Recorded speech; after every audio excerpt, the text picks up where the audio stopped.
என்னோட பேரு ராஜி. எனக்கு 19 வயசு ஆகுது. நான் 5 அடி உயரத்துல இருப்பேன். ரொம்பவே சிவப்பா, அழகா இருப்பேன். என்னோட முழு கவனமும் படிப்பு மேல தான் இருந்துச்சு. ஆனா ஒரு நாள் திடீர்னு எனக்கு வயித்து வலி ஏற்பட்டுச்சு. நான் பரிசோதனை செஞ்சப்போ நான் கர்ப்பமா இருக்கிறது தெரிய வந்தது. இந்த செய்தியால நான் அதிர்ச்சியில இருந்தேன். இந்த விஷயம் அப்பாவுக்கும் தெரிஞ்சது. அவர் என்கிட்ட எதுவுமே சொல்லல. ஆனா அவமானத்துக்கு பயந்து என்னோட சம்மதம் இல்லாம வீட்டில் வேலைக்காரனோட எனக்கு கல்யாணம் செஞ்சு வச்சாங்க. இதில் என்னோட தவறுன்னு எதுவுமே இல்லை.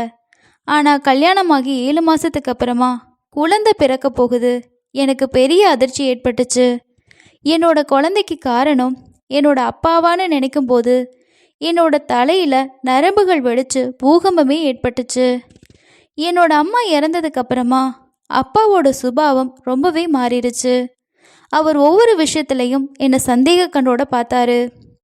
ஒரு நாள் நான் காலேஜ் முடிச்சு வீட்டுக்கு வந்தப்போ அப்பாவை பார்த்து ஆச்சரியப்பட்டேன்.